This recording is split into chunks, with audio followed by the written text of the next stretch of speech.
जय हिंद साथियों। आज हम पठार के बारे में चर्चा करेंगे। कल हमने कुछ मैदान के बारे में चर्चा की थी। सिंधु नदी का मैदान पढ़े थे, गंगा नदी का मैदान के बारे में। आज कुछ पठार है। कभी कभी पठार के बारे में पूछ लेता है कि कौन सी मिट्टी कहाँ पाई जाती है, कौन सा पठार कहाँ है, कौन सा राज्य तक विस्तार है, इसके बारे में पूछता है। तो हम पठार देखते हैं। पठार एक पर्वतीय जैसा रहता है, वो ऊपर से थोड़ा समतल रहता है ना। कैसा रहेगा? पर्वतीय जैसा, पर वो थोड़ा ऊपर से थोड़ा समतल रहेगा, उसी को पठार कहा जाता है। ये काफी गोंडवाना काल के हिस्से का भाग होता है, वो जिसे गोंडवाना, जैसे पृथ्वी का जो भाग जब विभाजन हुआ था अपने भूगोल में, जब वेगनस ने कहा था, तब उस समय जो यूरोपियन प्लेट जो टकरा के आई थी इंडियन प्लेट से, तब उस समय गोंडवाना लैंड का जो भाग था उसी का हिस्सा था ये। तो एक जो पठार है वो प्रायद्वीपीय पठार का हिस्सा है। तो प्रायद्वीपिक पठार के बारे में चर्चा करेंगे। तो वो क्या है? आर्कियन युग का है। किसका युग का है? ये आर्कियन युग का हिस्सा है, मतलब आर्कियन युग है और गोंडवाना लैंड का हिस्सा है। तो जो पठार है, प्रायद्वीपीय पठार है, तो ये कौन किसका हिस्सा है? तो गोंडवाना लैंड का। किसका हिस्सा है? तो गोंडवाना गोंडवाना लैंड का हिस्सा है। ठीक है। कभी क्वेश्चन पूछता है कि प्रायद्वीपीय पठार किसका हिस्सा है, तो गोंडवाना लैंड है ना। इसकी आकृति कैसी है? त्रिभुजाकार की है। कैसी है? त्रिभुजाकार की है। इसकी आकृति कैसी है? त्रिभुजाकार, है ना। अब प्रायद्वीपीय पठार है ना, प्रायद्वीपीय भारत की बात कर रहे हैं। तो प्रायद्वीपीय पठार, इसका विस्तार कितना है? तो पूर्व से पश्चिम की ओर, पूर्व से पश्चिम की ओर है 400 किलोमीटर। ठीक है। और उत्तर से दक्षिण की ओर 1600 किलोमीटर फैला हुआ है। कौन सा? प्रायद्वीपीय पठार, है ना। अब प्रायद्वीपीय पठार है, उसको हम अलग अलग भागों में बांटेंगे, जैसे दक्कन का पठार, मालवा का पठार, जैसे अलग अलग भागों में बांटा गया है। अब इसके में ये बताया कि क्या है। तो ये क्या है? गोंडवाना लैंड का हिस्सा है। क्या इसका है? गोंडवाना लैंड का हिस्सा है। इसकी आकृति कैसी है? तो त्रिभुजाकार है। इसका विस्तार कहाँ कहाँ तक है? तो पूर्व से पश्चिम को 400 किलोमीटर है और उत्तर से दक्षिण 1600 किलोमीटर है। किसका? प्रायद्वीपीय पठार। अब प्रायद्वीपीय पठार को हम 4 भागों में बांटते हैं, क्योंकि अलग अलग हम बांट सकते हैं उसको। तो प्रायद्वीपीय पठार को 4 भागों में बांटते हैं पहले, है ना। तो प्रायद्वीपीय पठार 4 भागों में बांटते हैं पहले। पहला भाग है, इसको हम 4 भागों में बांटते हैं। उच्च, उच्च मध्य, उच्च मध्य पठार, है ना। इसके भाग अलग देखेंगे हम, कौन कौन से आते हैं। कभी पूछ लेता है कि उच्च मध्य भाग में कौन सा भाग है, पठार है। फिर पूर्वी पठार, है ना। कौन सा? पूर्वी पठार। पूर्वी पठार एक भाग है। दक्कन का पठार, कौन सा है? दक्कन का पठार। और एक भाग है उत्तर पूर्वी का पठार। उत्तर पूर्वी का पठार है। तो ये प्रायद्वीपीय पठार को हमने 4 भागों में पठार को बांटा है। कौन कौन से? उच्च मध्य पठार, है ना। कौन सा? उच्च मध्य पठार, पूर्वी पठार, दक्कन पठार और उत्तर पूर्वी का पठार। तो दक्कन के पठार में कौन कौन से आते हैं ये देखेंगे, और उच्च मध्य पठार में कौन कौन से आते हैं। तो उच्च मध्य पठार में आते हैं, इसके बारे में चर्चा करेंगे। इसमें आएंगे मालवा का पठार। कौन सा आएगा? मालवा का पठार आएगा। मेवाड़ का पठार आएगा। कौन सा? मेवाड़ का पठार आएगा, है ना।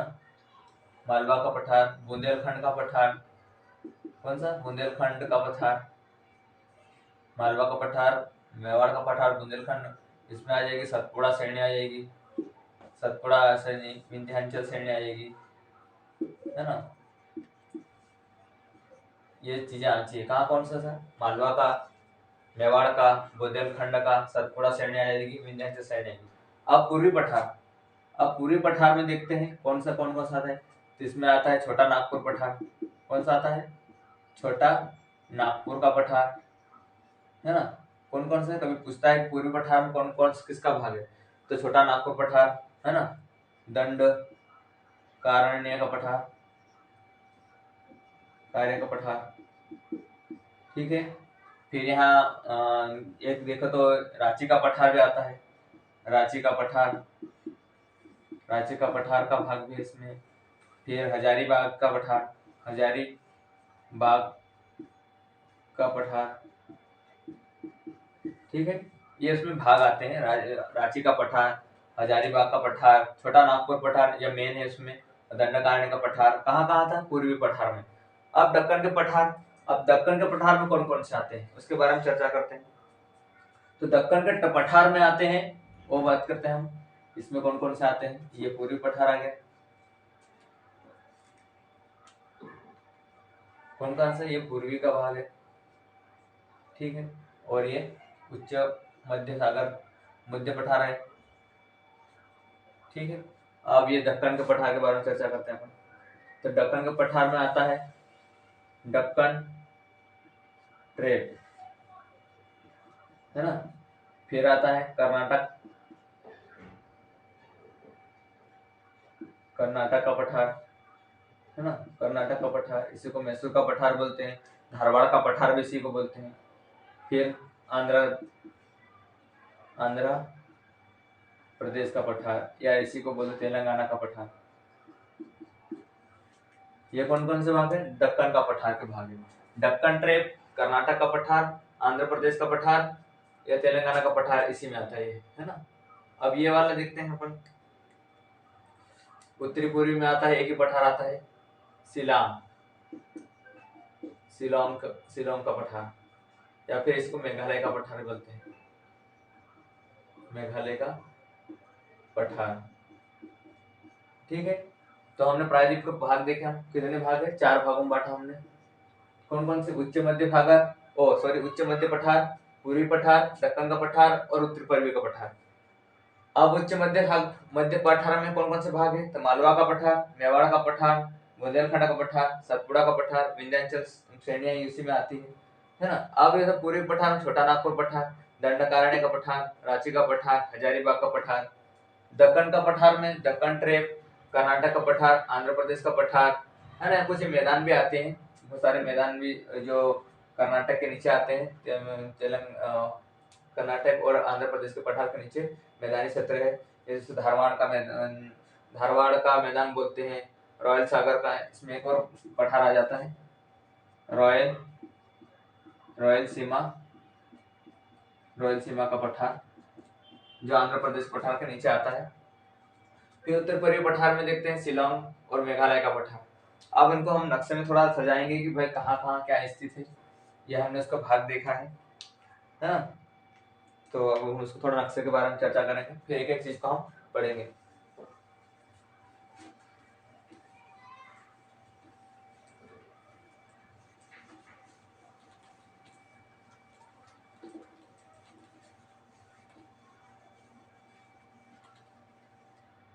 पहले हम नक्शे के बारे में चर्चा कर लेते थोड़ा।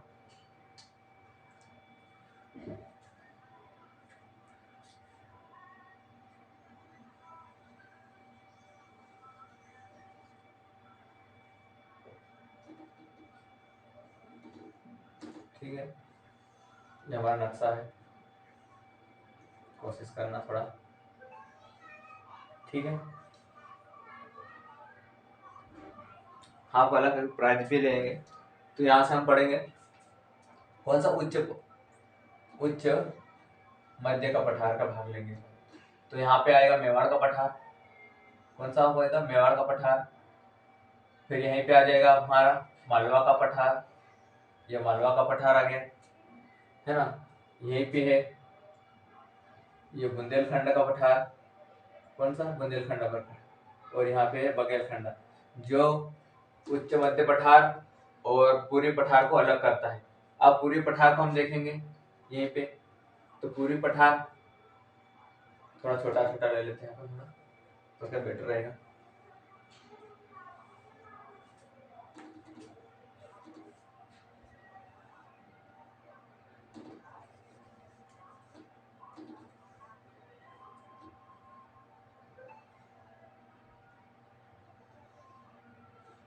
ठीक है, अब हम लेते हैं यहाँ पे पूर्वी पठार का, ये है छोटा नागपुर का पठार, ये छोटा नागपुर पठार, ठीक है।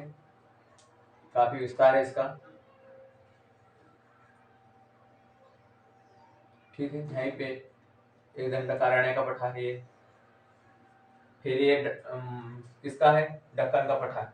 तो दक्कन का पठार का पूरा भाग है, तो दक्कन पठार यहाँ तक आता है ना पूरा। तो यहाँ पे दक्कन ट्रेप, इतना दक्कन ट्रेप आ जाता है यहाँ पे, महाराष्ट्र में पड़ेगा। फिर यहाँ से कर्नाटक का आ जाएगा, कर्नाटक का पठार। फिर ये वाला आंध्र प्रदेश या तेलंगाना का पठार, कौन सा, तेलंगाना का, या आंध्र प्रदेश का पठार, कौन सा, आंध्र प्रदेश का पठार, ये आंध्र प्रदेश का पठार। ये कर्नाटक का पठार, कौन सा आ गया, कर्नाटक का पठार। और ये है दक्कन ट्रेप आ गया। ठीक है, ये किसका भाग है, दक्कन का पठार का भाग है। किसका है, दक्कन पठार का भाग है, दक्कन पठार के भाग है। ठीक है, बताया मैंने। और यहाँ पे है मेवाड़, ये मेवाड़ का पठार। ठीक है, ये मालवा पठार।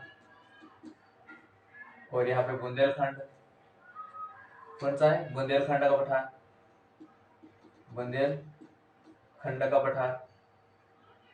ये बघेलखंड, बघेलखंड का पठार। ये छोटा नागपुर, छोटा नागपुर। ठीक है, ये दंडकारण्य वन पठार,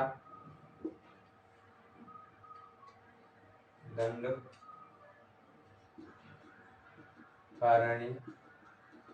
का पठार। ठीक है, ये पठार है जो प्रमुख रूप से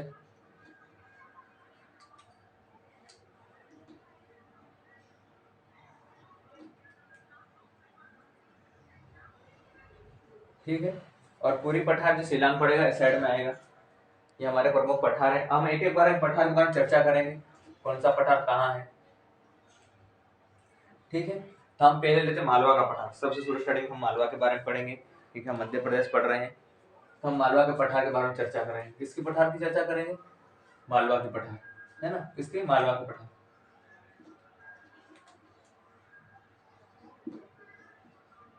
मालवा का पठार।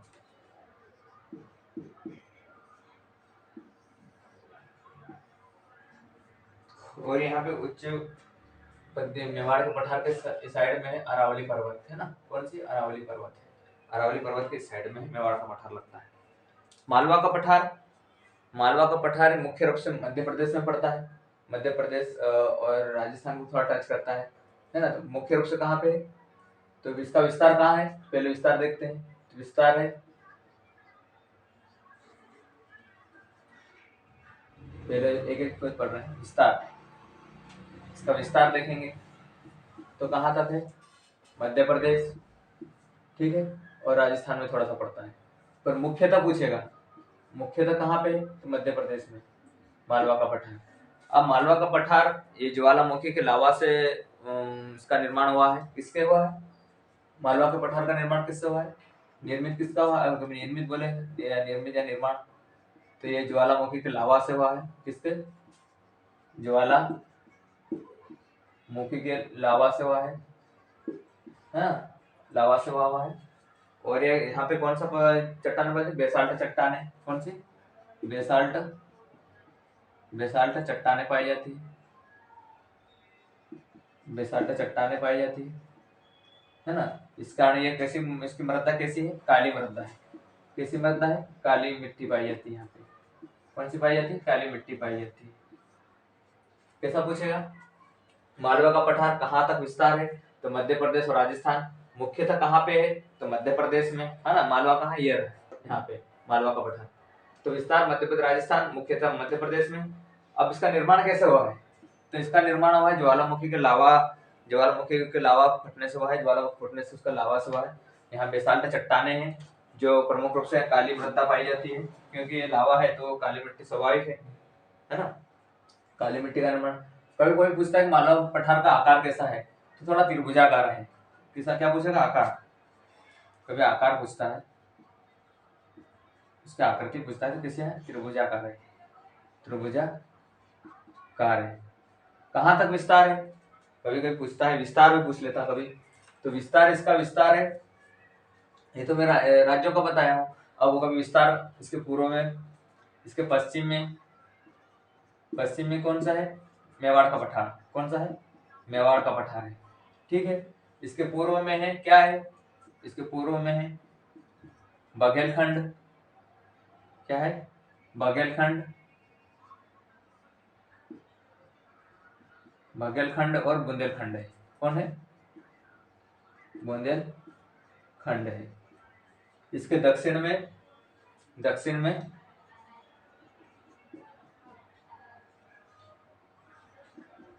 नर्मदा नदी है। ठीक है।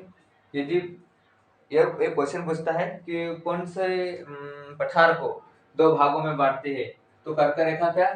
मालवा के पठार को दो भागों में बांटते हैं। किसको? कर्क रेखा क्या बांटते हैं? मालवा के पठार को दो भागों में बांटते हैं। जो कर्क रेखा है बीच में से निकलती, कर्क रेखा यहाँ से, तो मालवा को दो भागों में बांटती है। कर्क रेखा, जो कर्क रेखा आती है ना 23.5 डिग्री, कर्क रेखा मालवा को दो भागों में बांटती है। दो भागों में बांटती है। क्वेश्चन क्या पूछता है कभी कभी, मालवा का पठार किससे निर्माण हुआ था? ज्वालामुखी चट्टान पूछे थे, बैसाख की चट्टान है। कौन सी मृदा पाई जाती है? काली मिट्टी, है ना। इसका विस्तार मध्य प्रदेश राजस्थान में, मुख्यतः बोले तो मध्य प्रदेश में। आकार कैसा है? त्रिभुजाकार है ना। इसके पश्चिम में क्या है? तो कभी चित्र से बनाना तो बेटर रहेगा।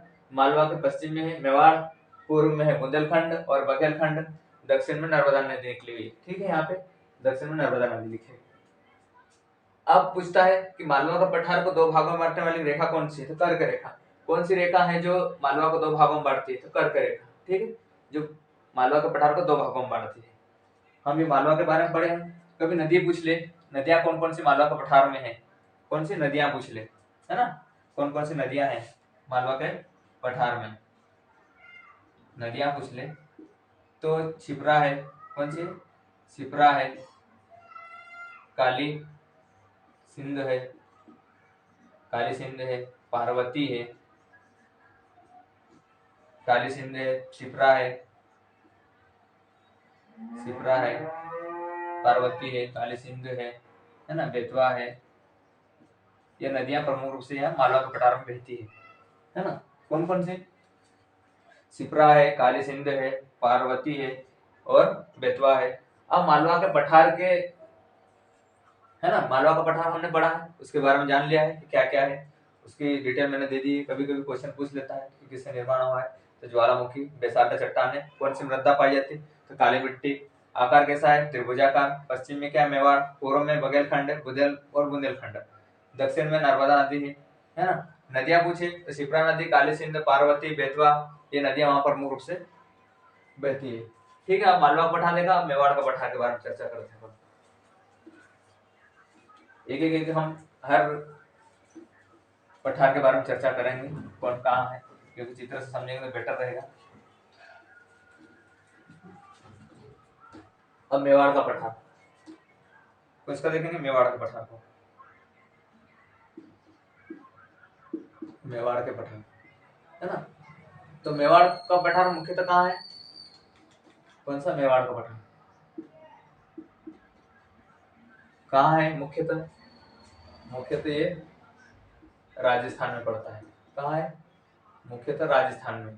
पर इसका विस्तार कहाँ कहाँ था फिर? तो मध्य प्रदेश। इसका विस्तार कहाँ कहाँ था फिर? तो मध्य प्रदेश में भी है और राजस्थान में भी है। ठीक है। मेवाड़ का पठार। अब मेवाड़ के पठार के पश्चिम में क्या है? तो मेवाड़ के पश्चिम में है क्या है? अरावली पर्वत। क्या है? अरावली पर्वत है। ठीक है। और यदि पूछे पूर्व में क्या है, तो मालवा का पठार, मालवा का पठार है। ठीक है। ये मेवाड़ का पठार थोड़ा सी जानकारी देना था। मेवाड़ का पठार कहाँ है? मुख्यतः राजस्थान में है। तो विस्तार पूछे तो मध्य प्रदेश और राजस्थान में है। इसके किसके समांतर है? तो अरावली पर्वत है, जो राजस्थान में पड़ता है। तो अरावली पर्वत पश्चिम में है और पूर्व में मालवा का पठार है। ये मालवा का पठार है और ये मेवाड़ का पठार है। मेवाड़ पठार के पश्चिम में क्या है?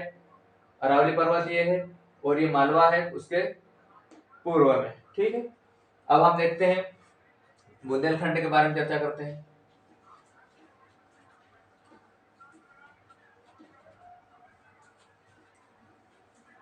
किसके बारे में? बुंदेलखंड के बारे में।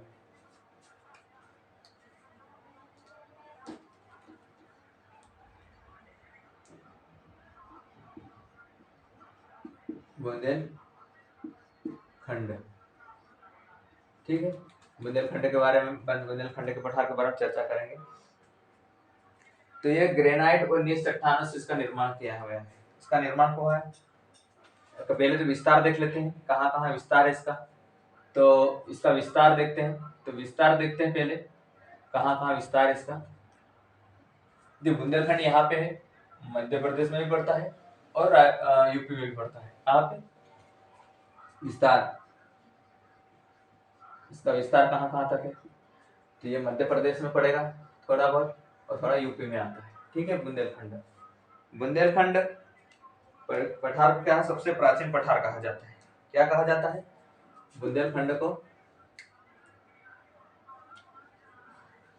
इसका निर्माण पहले देख लेते हैं, है ना। निर्माण किससे हुआ है ना। तो इसका बुलवा बेसाल्ट चट्टान है, क्या है? नीस चट्टाने, नीस चट्टानों, ग्रेनाइट और बीस चट्टानों। एक मिनट, ग्रेनाइट, ग्रेनाइट, ग्रेनाइट और नीस चट्टानों से इसका निर्माण हुआ है। नीस चट्टानों से इसका निर्माण हुआ है। किसका? बुंदेलखंड का पठार का। कहाँ विस्तार? मध्य प्रदेश यूपी में। इसका निर्माण किससे हुआ है? ग्रेनाइट और नीच चट्टानों के कारण, है ना। तो इसी कारण इस यहाँ पे मिट्टी कौन सी मिलती है? इसी कारण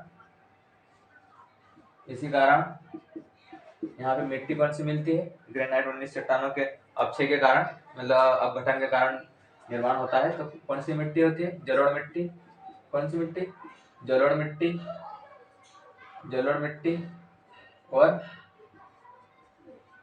लाल मिट्टी का निर्माण होता है। क्या पूछेगा? बुंदेलखंड में कौन सी मृदा पाई जाती है? जलोढ़ लाल मिट्टी पाई जाती है। किसके कारण होता है? ग्रेनाइट नीच चट्टानों के अपक्षय व अपघटन से होता है, मतलब, है ना। कहाँ है? बुंदेलखंड में। अब बुंदेलखंड पठार को सबसे प्राचीन पठार बोला जाता है ना। इसको क्या बोलते हैं? इसे प्राचीन पठार भी कहा जाता है। क्या कहा जाता है? प्राचीन पठार, सबसे प्राचीन पठार। मतलब बुंदेलखंड काफी समय से इन पठारों से पहले वाला है, तो प्राचीन पठार भी कहा जाता है। किसको? बुंदेलखंड को कहा जाता है। अब बुंदेलखंड के पास में ही एक चंबल नदी बहती है। कौन सी? चंबल नदी। बुंदेलखंड के पास चंबल नदी बहती है यहीं पे। तो चंबल नदी के द्वारा एक महाखंडों का निर्माण होता है। इसके द्वारा क्या है? चंबल नदी के द्वारा महाखंडों का निर्माण होता है। महाखंडों का निर्माण होता है ना। क्या बोलता है? महाखंडों का निर्माण होता है, जिसे क्या कहा जाता है? बीहड़ कहा जाता है। क्या कहा जाता है? बीहड़ कहा जाता है।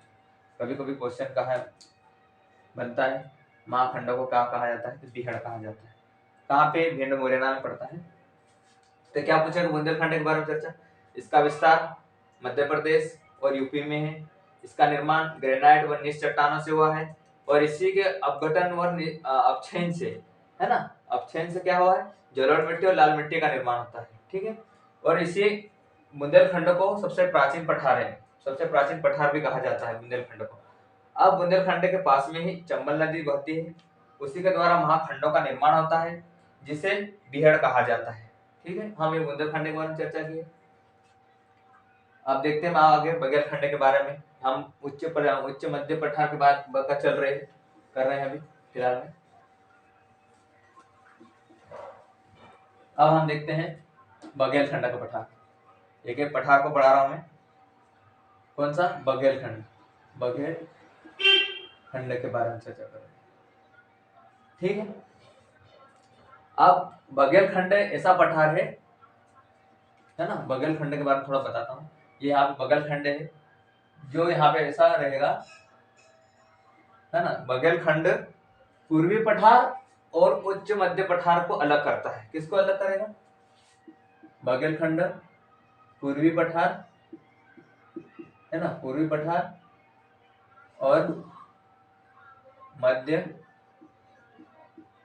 उच्च पठार को अलग करता है।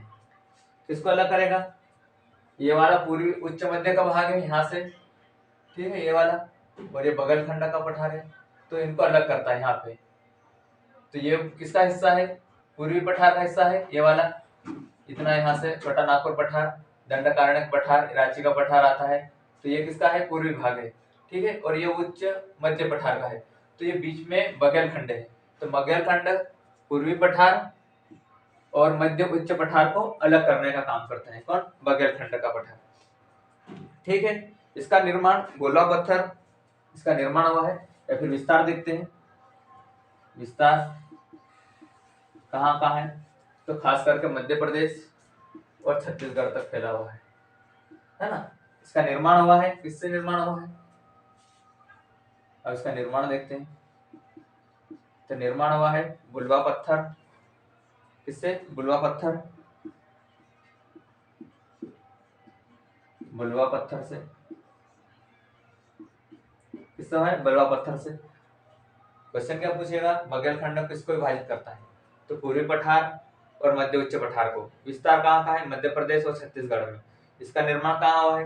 निर्माण हुआ किससे हुआ है? निर्मित किससे हुआ है? बुलवा पत्थर और ग्रेनाइट चट्टाने, किससे? बुलवा पत्थर और ग्रेनाइट चट्टाने, ग्रेनाइट चट्टानों से हुआ है, का निर्माण है, ठीक है। क्वेश्चन यही पूछेगा। अब इसमें देखते कभी कभी इसके पूर्व में क्या है, तो इसके पूर्व में है छोटा नागपुर और दंडकारण्य है। इसके पश्चिम में क्या है? मालवा का पठार है ना। कभी विस्तार कभी पूछ ले किसके किसके बीच है। तो पूर्व में क्या देखेंगे? पूर्व में क्या है? तो दंडकारण्य छोटा नागपुर का पठार, ठीक है, ये छोटा नागपुर पठार। पूर्व में छोटा नागपुर पठार, या फिर मध्य उच्च पठार का पूर्वी पठार का हिस्सा ही है, तो पूर्वी पठार भी आ सकता है, ऐसे नागपुर का पठार भी बोलेगा। छोटा नागपुर का पठार इसके पूर्व में है ना। अभी उत्तर में पूछे, उत्तर में पूछे तो रामगढ़ की पहाड़ी है, रामगढ़ की पहाड़ी है ना। अब यहाँ पूछ लेगा कि पश्चिम में क्या है, तो पश्चिम में मालवा है, पश्चिम में कौन सा भाग है?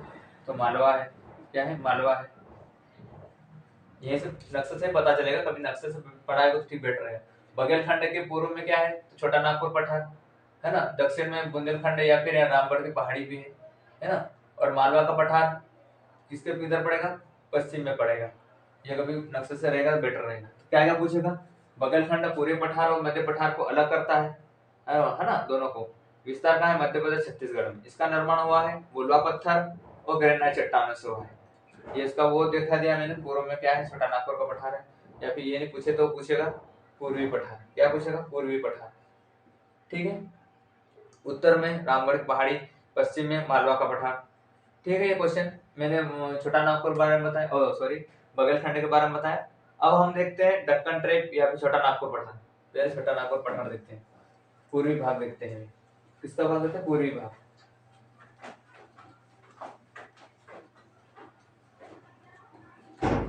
हम पूर्वी भाग का देखते हैं छोटा नागपुर पठार।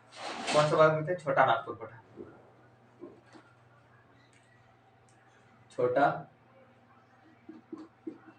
छोटा नागपुर का पठार। अब छोटा नागपुर बारे में चर्चा करेंगे थोड़ा। छोटा नागपुर पठार विशेष रूप से काफी फैला हुआ है। ये विशेष रूप से झारखंड में विशेष रूप से माना जाता है।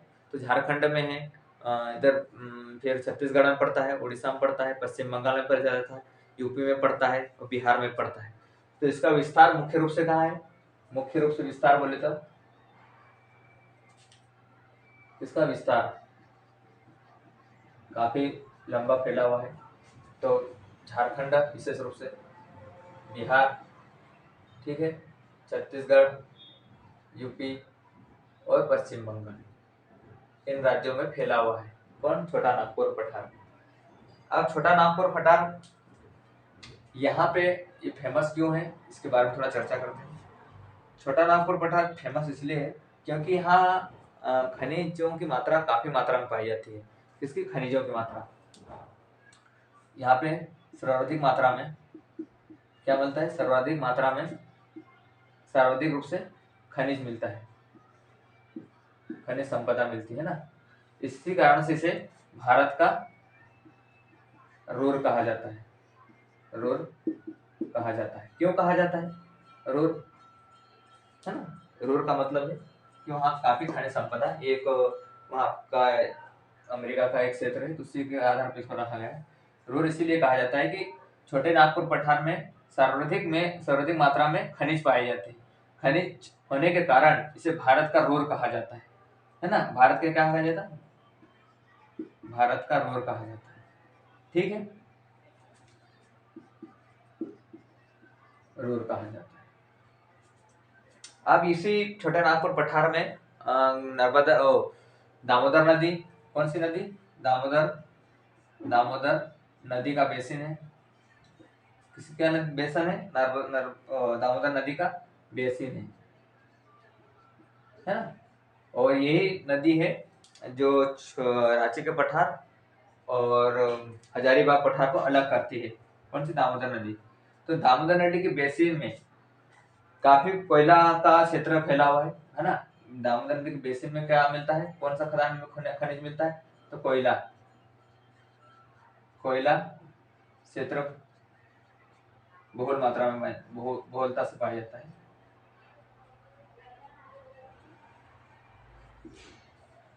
क्या पूछेगा? दामोदर नदी के बेसिन में कौन सी खनिज अधिक मात्रा में मिलती है? तो कोयला का क्षेत्र। ठीक है, कोयला का क्षेत्र, कोयला काफी मात्रा में दामोदर नदी के बेसिन में पाया जाता है। अब दामोदर नदी का बेसिन, दामोदर नदी ही रांची के पठार, रांची का पठार इसी का भाग है। रांची के पठार और किसको? हजारी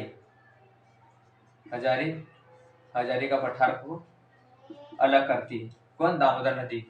ठीक है, अब यहीं पे एक स्वर्ण रेखा नदी स्वर्ण रेखा नदी बहती है, जहाँ पे क्या है? एक जलप्रपात है, हुंडरू जलप्रपात है ना। कौन सा? हुंडरू जलप्रपात है। कौन सी? स्वर्ण रेखा नदी है ये। कौन सी नदी? स्वर्ण रेखा नदी है। तो हुंडरू जलप्रपात है, ये भारत का सबसे छोटा जलप्रपात है। क्या है? जलप्रपात है, जलप्रपात है। कितना मीटर है?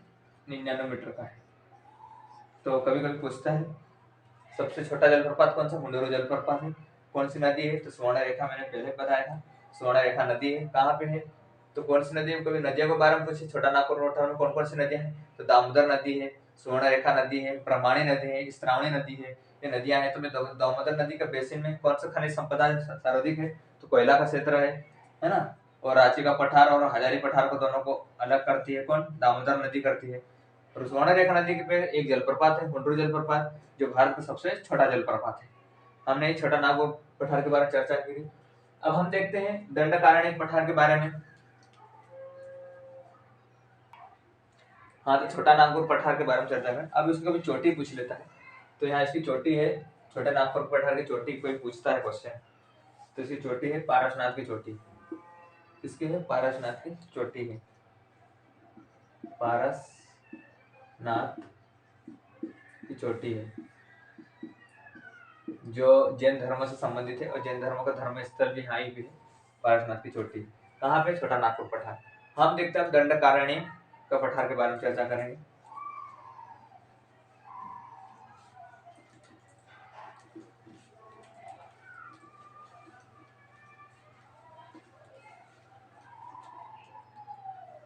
कौन से पठार के बारे में करें? दंडकारण्य। ये किसका भाग है? पूर्वी पठार का भाग है।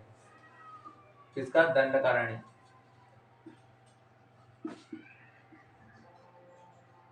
दंडकारण्य पठार के बारे में चर्चा करें।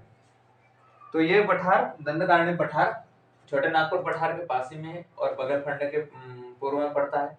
और ये कैसा पठार है? ये उबड़ खाबड़ पठार है। कैसा है? उबड़ खाबड़ पठार।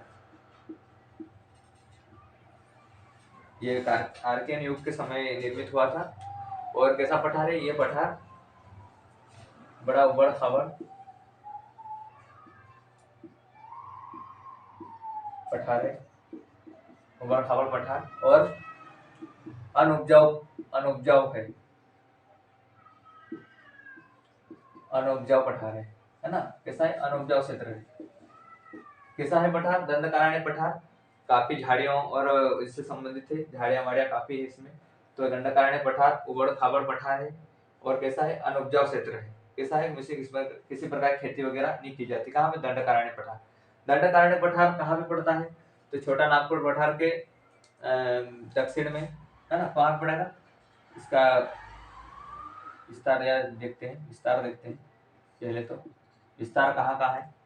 तो ये महाराष्ट्र में थोड़ा पड़ेगा, विशेष रूप से तेलंगाना, फिर तेलंगाना के बाद में छत्तीसगढ़ के पास पड़ेगा, और इधर पड़ेगा उड़ीसा के पास पड़ेगा। इसका विस्तार यहाँ तक है। विशेष रूप से ये कहाँ पड़ेगा?